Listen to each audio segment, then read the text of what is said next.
Hello, today we'll be playing Lyre. We're going to continue with chapter 10, and we'll be going through the perspective of Winter.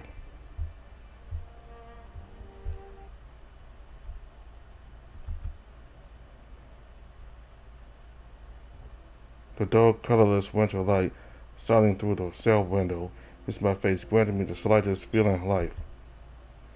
Once the rays of sunlight gently change direction as the sun slowly moves across the afternoon sky. Each ray bounces off of the small puddles of water, which lays about the floor.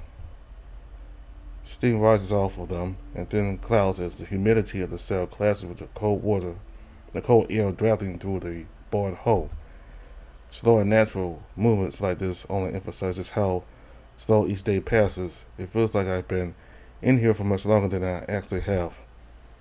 The hours have slowly started to turn into days, and if I hadn't focused on it, I would have lost track of time. Of course, it's only been a fortnight, but the constant thought of what's to come and everything else that's happened has been draining me mentally. Not to mention my physical appearance. I've had to remove most of my clothes at this point. It was bound to happen eventually. The constant fluctuation in temperature as day and night pass has done a number on my body, along with the humid air rising deep from under the ground.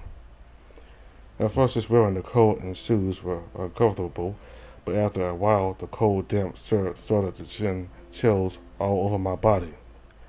Taking it off left me vulnerable to all of the filth, but at least now my body isn't at a constant battle with itself and the environment around it. All that's left on me is a pair of black breeches from that fateful night. And undergarments, of course. My lack of clothing is nothing compared to the appearance of my body. Tying back my hair was something I had to abandon a week ago. It messily falls down past my shoulders and kept damp and far from clean.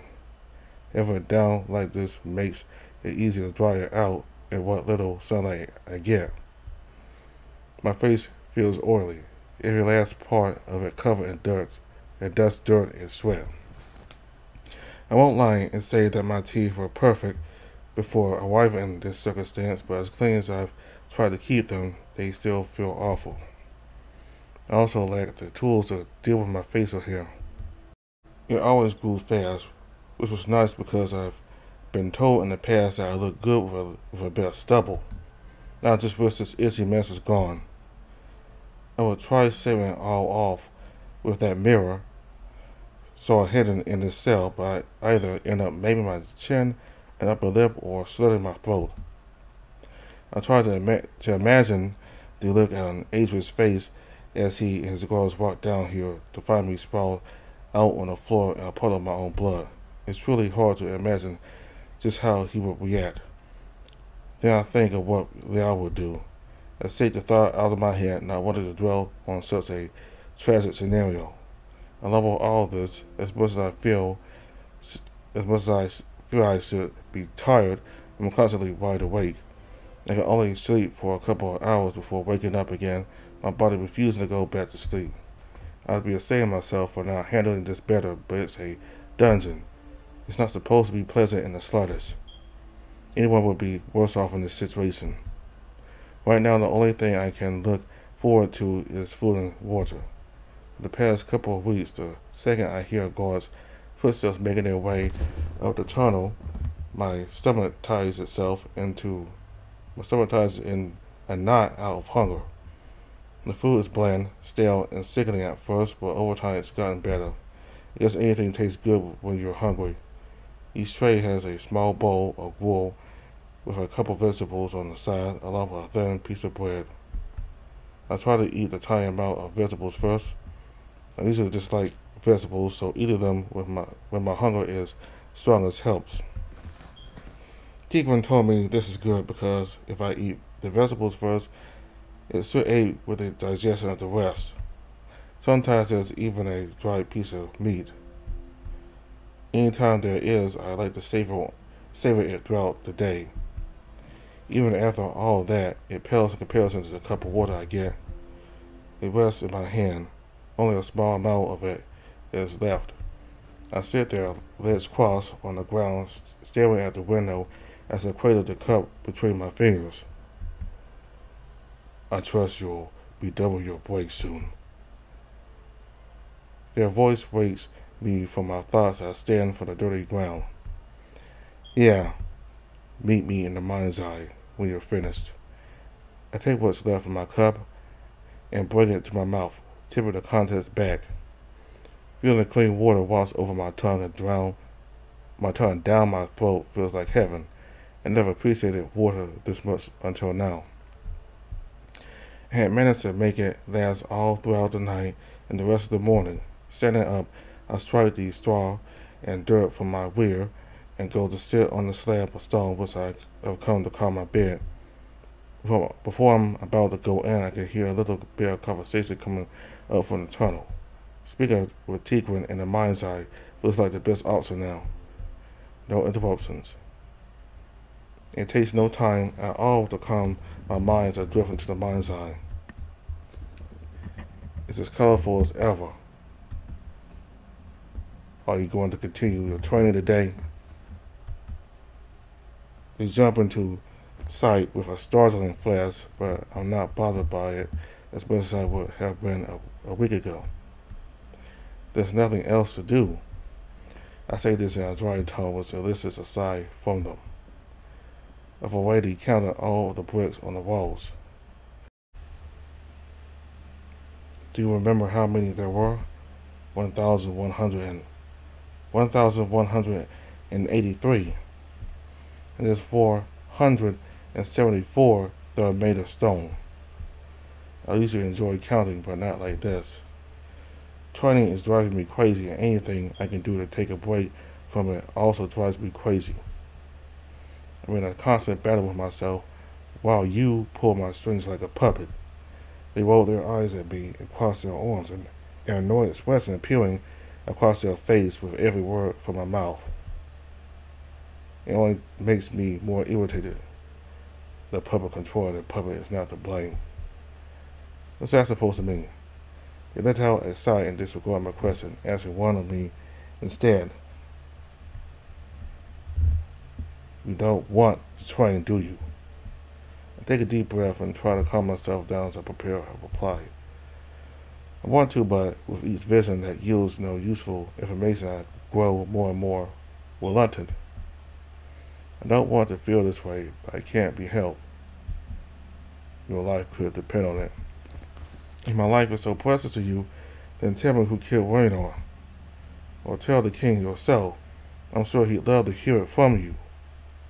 There's a long and drawn-out silence from them. That was a joke. Please don't lecture me again. Ha ha.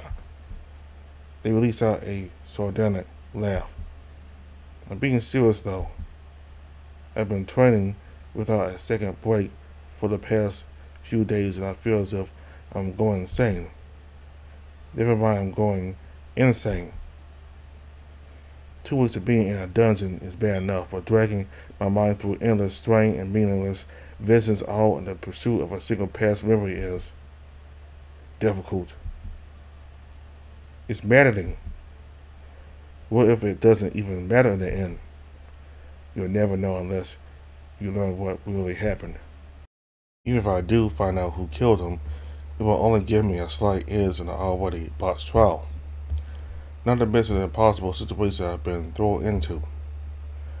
I could toss as much proof as I wanted at Adrian's and he would still kick me through the streets and throw rocks at me.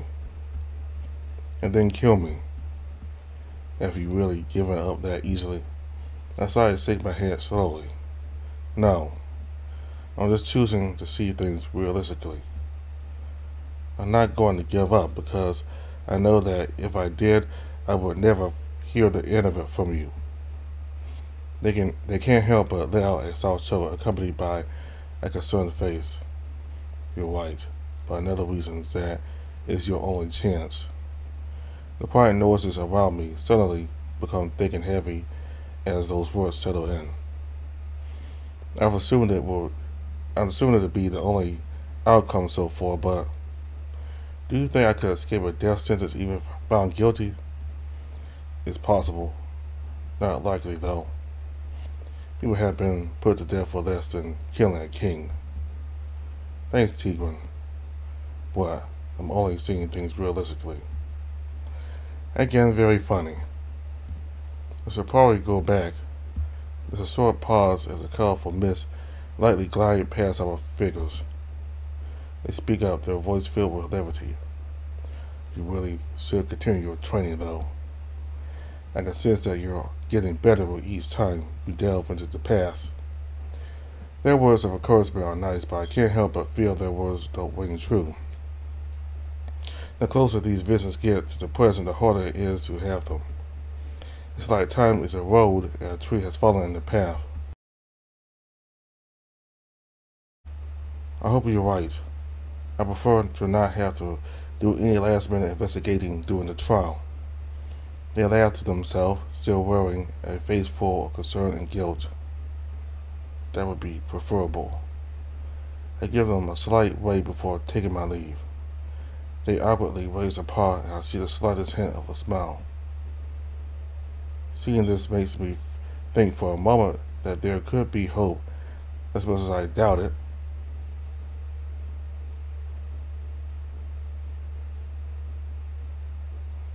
It's a nice thought, but one that brings me less joy with each hour that passes in every day that comes and goes. I pull myself out of the cavern, slowly bringing myself back in touch with my body. When I'm back, everything is the way it was before. The sun's still slowly sinking in the sky. I can hear chatter coming from up the tunnel. I get back and walk over to the wall across from me and sit down, positioning myself in the sunlight. Once I'm comfortable, I prepare to dive into another vision as I've done before. As I sit there trying to concentrate, the noise stops and I hear the footsteps coming in my direction. They sound like whose? It's most likely Asia's coming back to aggravate me some more. I sit there with my eyes fixed on the wall in front of me, ready for him to round the corner, wearing his classic face of disgust. The footsteps get heavier though, and I wonder if it really is Asia's. They're slow and thud on the ground like someone banging rocks against the floor. The person steps in front of the barred off doorway, and I quickly realize that it's definitely not the deer. Before me stands a large horse in a thick black cloak. His face is masked, and I can only see his large brown eyes as they peer at me from behind the hood. I've only ever seen horsemen outside the village, but seeing one this close indoors allows me to realize just how big they are. He's taller than Lyre, and possibly even taller than Bjorn. Has his fist firmly placed on his hip, but it's not how one would usually picture it. Unlike where Lyre would confidently place his paw on his hip, it almost looks like he's supporting himself, like he had hurt back and was applying pressure. His robes are ragged and loose, falling down around his broad shoulders and coming to an end at his waist. A golden medallion is placed around his neck, while his thick neck and sides with the symbol Tigran. It's a symbol I'm now far too familiar with. The decoration looks old and bent. My eyes pan down and I notice an object in his hands. An axe larger than any I've ever seen. The handle is made of a long, gnarled piece of wood and the blade is crescent-shaped. It gleams in the dim light and looks sharp enough to cut bone. The axe of an executioner. My heart draws to my stomach and my body begins shaking all over. I back myself up against the wall a bit more and I get that taste in the back of my throat that I usually get when nervous. Why would he be down here? I didn't think I would be seeing him anytime soon. If I did, it would mean the worst for me. Is this some sort of sick joke by Adris? You're the executioner? He looks upon me again, his golden eyes old and sad. It takes a moment to respond, but when he does, his voice is soft and gentle. It reminds me of Val's voice, but it's almost like a tone that a father would use to console their child. Yes, I could be called that. Please, don't be frightened of me. His voice travels through the space between the bars almost like a mist of the wind.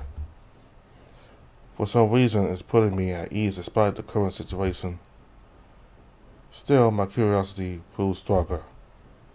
What are you down here for? Visiting. He reaches behind his back under his cloak and pulls out a thick, rusty ring full of keys. These keys are almost identical with certain markings on them. He starts to quickly go through them. Visiting? What do you mean? Why would you want to visit me? He pauses for a moment, holding a key closer to his gaze, and then continuing.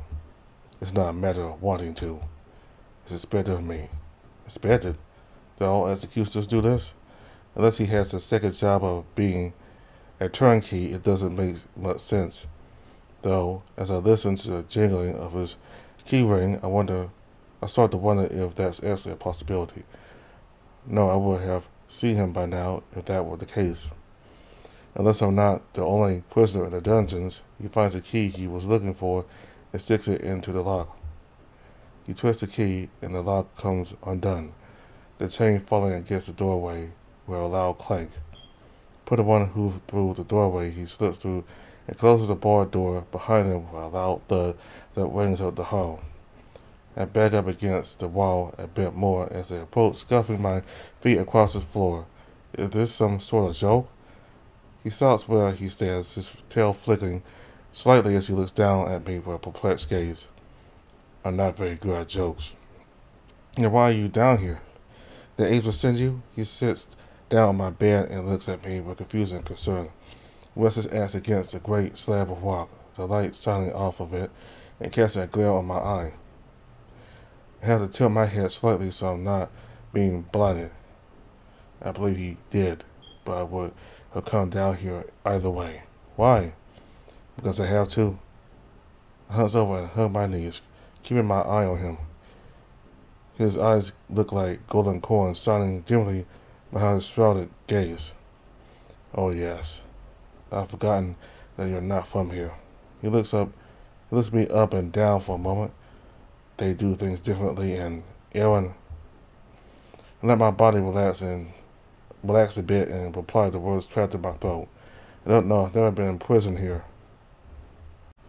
So slowly walk my body and watch as he looks me in the eyes with his thoughtful gaze. Eyes contact is something he seems to be very good at. A bit too good for my taste, as I find that it feels like he's staring into my soul. These misconceptions, what are you referring to? We are merely tools of the justicer. The judge gives a sentence and the headsman carries it out. Whether we wish to or not, it is done. I don't see how this makes things better. It also doesn't explain why you're down here. My sentence hasn't been passed, let alone the trial. Unlike the hooded strangers who only come out at the king's behest and errand, I have other jobs. Used as a tool for death, my purpose is holier than most. You will listen then, as much as one can be in this time. However, it's unnecessary for me to prattle on about that. There will be time to speak about it later. It is the duty of a headsman to bar the accused and guide them to the path of acceptance, whether they are innocent or guilty. You hear the bond with me? 5 centuries ago, the men of the church might have come down here too. Men of the church? Oh yes, there were plenty of them from Druids who had come north to spread the word of God. And how could King Rune turn them away when his own interest in religion was as strong as theirs? Why would they visit prisoners then? They would come down here and try to convince the prisoner to confess their sinful acts.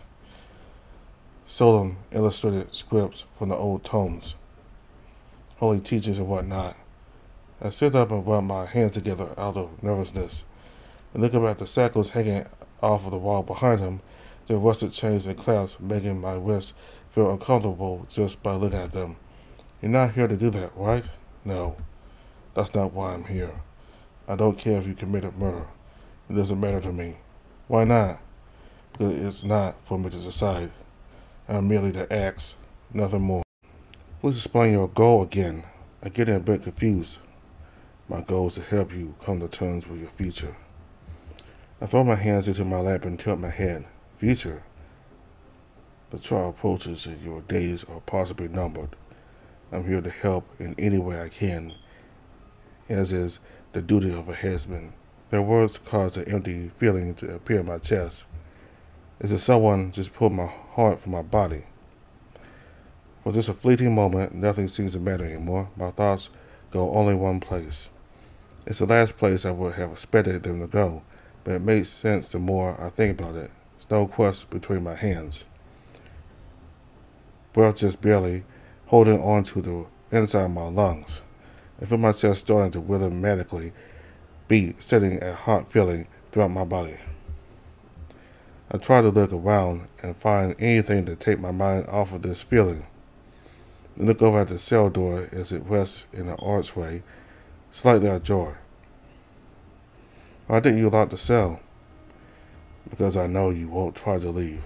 How? Because you're smarter than that. What's her name? He shakes his head, looking away and sighing. I can't tell you that, but I'm sure you'll find there's a bit of good in not knowing my identity. I see a small smirk grace his lips, but it doesn't feel like it was done out of arrogance. It felt full of understanding. As soon as the exchange ends, my mind travels back to the thoughts from moments ago. A heavy weight on my chest. Chaotic screams and shouts all around me. I let out a laugh, a soft, strained chuckle through gritted teeth. Why am I laughing? Trying to make it stop only makes it worse. I look up at the headsman, his face stoic and his eyes focused. It's as if he senses nothing wrong. A few more shivering laughs escape my mouth as I start to feel tears forming at the corners of my eyes. I want to cry so badly, but as hard as I try, the tears won't flow down my face. I'm listening. Raising my head, I see him stare at me with a soft expression. What troubles you? These words cause my resolve to shatter. You wouldn't understand. I've always struggled with the concept of death. Understanding what it is and how it works is easy enough. When reality sets in and the feelings wash over, I'm never how I should be. The emotions just aren't there. Close friends and relatives pass away, and I'm told I should feel sad. And at first I try. God knows I try. But life goes on, and the living leave the dead behind. Then an avalanche happens, killing a dozen men in my caravan.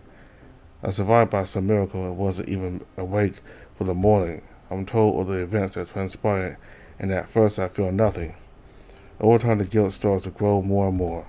Just as I start to feel something, everything goes right back to the way it was.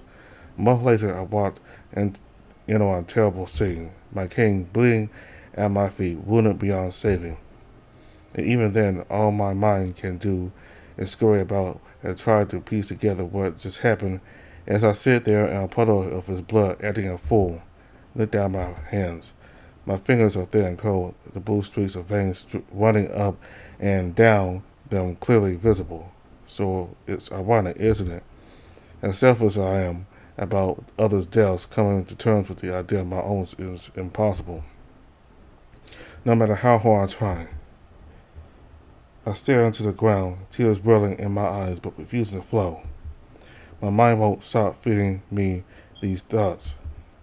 I want to run away from all this, now more than ever. Take Lyre with me to live somewhere where nobody will ever find us. Throw away my connection with Tigran and ditch their purpose that they so graciously bestowed upon me. Lyre and I can stay there forever and love each other. You can grow old and... Damn it all! I stop against the wall, hair on my face, and legs spread out across the floor. My eyes glance in the direction of the headsman, and he's still sitting there. He hasn't moved an inch, and his expression is still the same as it was before. He bites down on his lip as he prepares to speak. I understand what you're going through. There are many people who suffer the same experiences.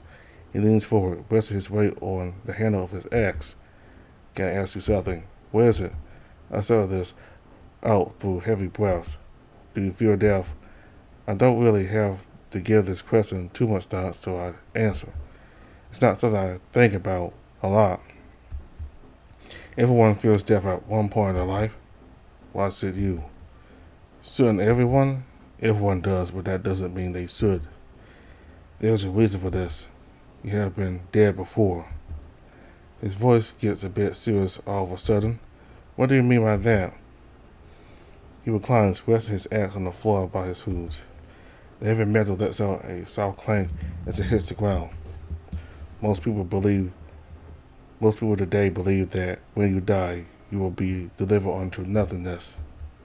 But then often forget to ask themselves an important question. Where did we come from? Yes, before you were born, you were nothing. If there isn't an afterlife, as so many people believe, then you have nothing to be afraid of. For all it's worth, I'm sorry about the things that have happened to you. I appreciate the concern and advice, but so far, none of this feels helpful. He takes a deep breath and lets it out through his nose. There's something else I want you to understand, though. You can't give up.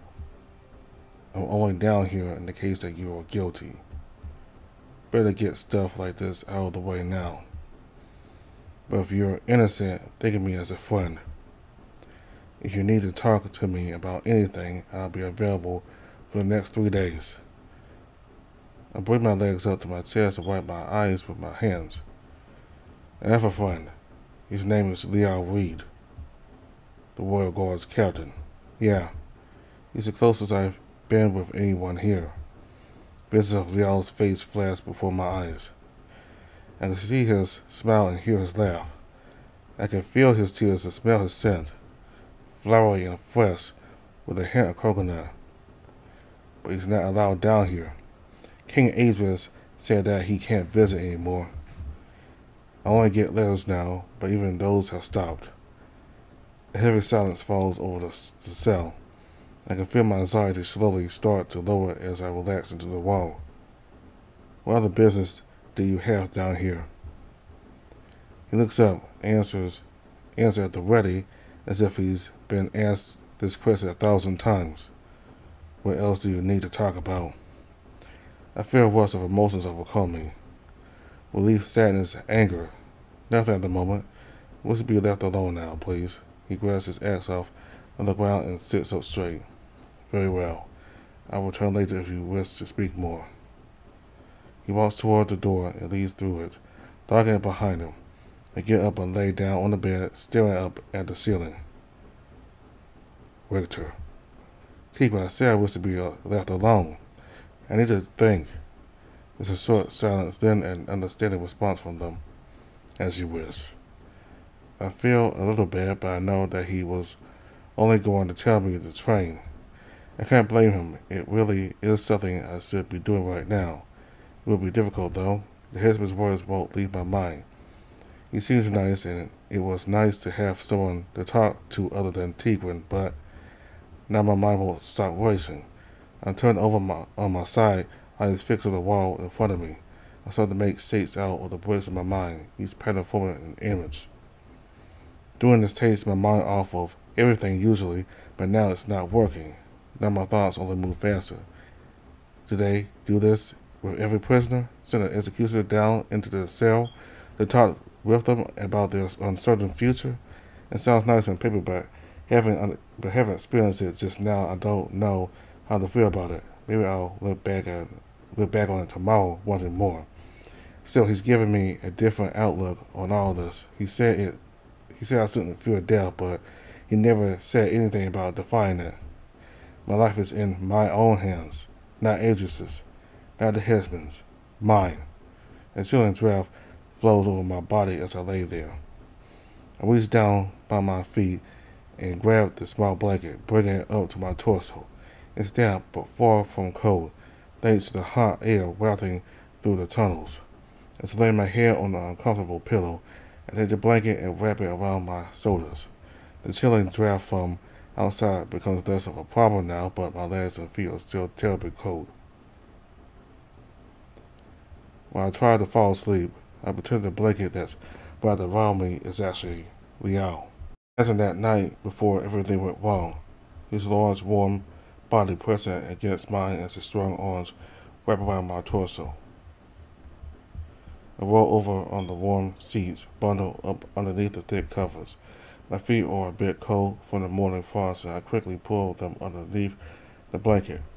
I can feel a little headache coming on, but it's probably from drinking too much the night before.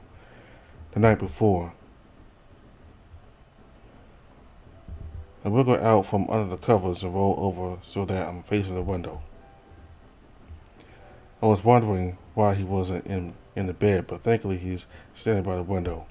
The fire from last night has gone out. The ash is dimly lit with a soft orange glow. A few logs have been thrown on top, but they haven't been lit yet. Lyre gazes out the window with a smile on his face. He's completely nude, but after what we did last night, it doesn't shock me at all. In fact, it's a welcome sight. His beautiful penis hangs in front of his body, along with his balls resting against his legs as he stands, putting more weight on one leg than the other. I shouldn't be ogling him like this, but he's just too gorgeous inside and out. His strong muscles are well defined in the morning light as his long brown fur shines with a golden glow. His toned arms match his legs, and I even get a glimpse at his rear while his tail twists from side to side. Thinking about what he did with it last night, I wonder if I'll ever be able to pleasure him in that way.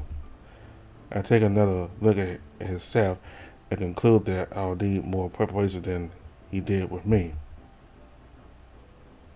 As I stare, he notices me and turns away from the window. The light casts a warm glow around him as he smiles. "Good morning, my lord." I couldn't help but notice you staring. Could there be something you need from me?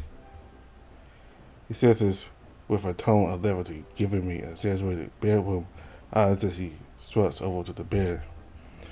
His tail swishes back and forth as he walks over. I can't help but let out a laugh. Ha ha, very amusing. Did I call upon a knight or a jester?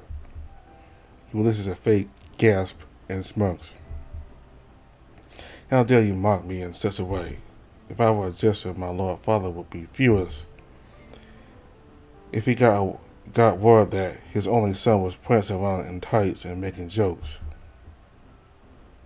He throws himself onto the bed, his weight causing me to rise in the air slightly before resting back down on the heavy mattress.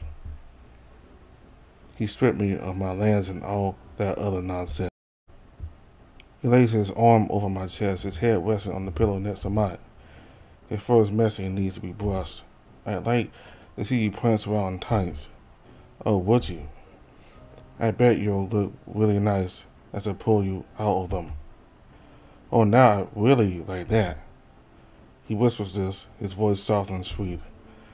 I feel him rub his paw further down my body, running over my stomach and landing on my thigh.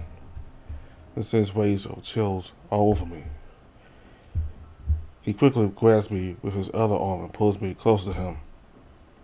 My backside is now firmly pressed against his pelvis, and I can feel him rubbing against me.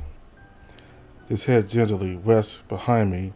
I hear him whisper in my ear, "You're beautiful." This sends a shiver up my entire body as I gently rub back into him. "I'm all yours, Richter." He runs his paw up and over my chest, grabbing where he can, so long as every last inch of you is mine. Rubbing his padded fingers over my nipples, his hot breath puffs against the back of my neck. His nose buries itself into my hair, and he takes a deep breath, squeezing me harder as he does. I'm already hard, but this sends me past where I thought my limit was. I turn my head and place a kiss on his face. "I love you, Leon." The cold air wraps around my feet like a thick cloth. It hurts to open my eyes, but they stay open anyway. I put the cloth tighter around me and realize that it doesn't feel like Lyre at all. Tears start to form at the corner of my eyes, a few of them streaming down the side of my face. I try to close my eyes in the hopes that I can pick up where my dream left off. I now realize that this is the first pleasant dream I've had in a long time. As my body succumbs to exhaustion and a thought enters my mind, I still have asked the husband if he knew how Lyre was doing.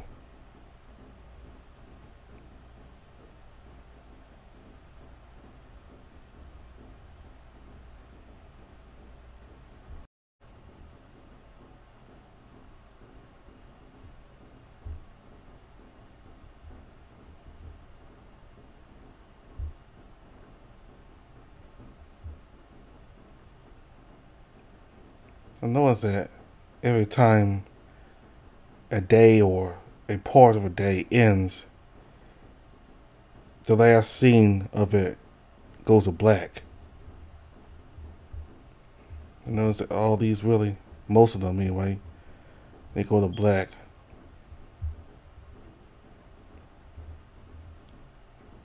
Like it doesn't end like with the CG or a sprite of the character. It always ends when it goes to dark.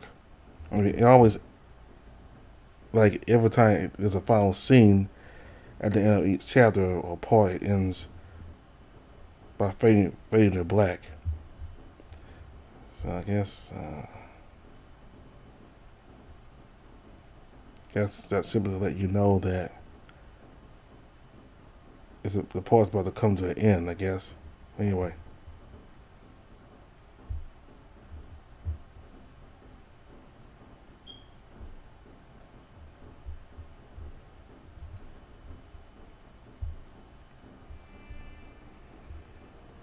And so we got to meet a new character. It's a horse. He is the headsman. He didn't tell his actual name because he wasn't supposed to give out his real name, but he's a headsman and he was sent by Idris. I believe Idris sent him down there based on protocol, like with any prisoner, like, you know, like for religious reasons and stuff like that. So he was sent down there to, well, the headsman himself said to help Richter come to grips with the possibility that he might be executed, and that he, you know, just try to help Richter, whether he's guilty or innocent. Of course, that didn't really help things with Richter, but the horse seemed nice, a lot nicer than I expected him to be.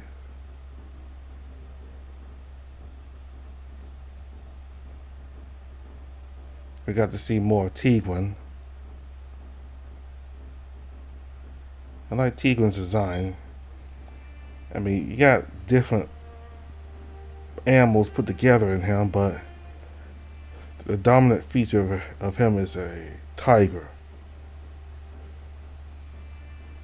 His head his head for the most part has the appearance of a tiger, and the majority of his body has the appearance of a tiger.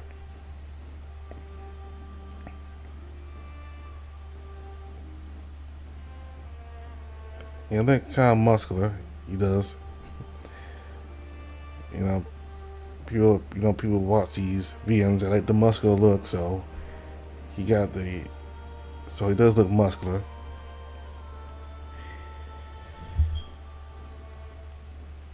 So that dream he had of Lyre,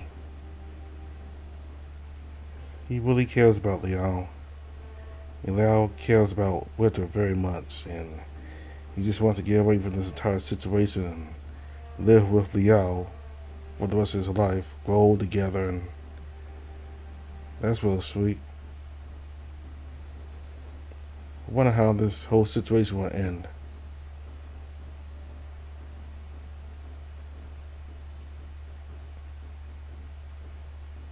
I don't think Richter will be executed,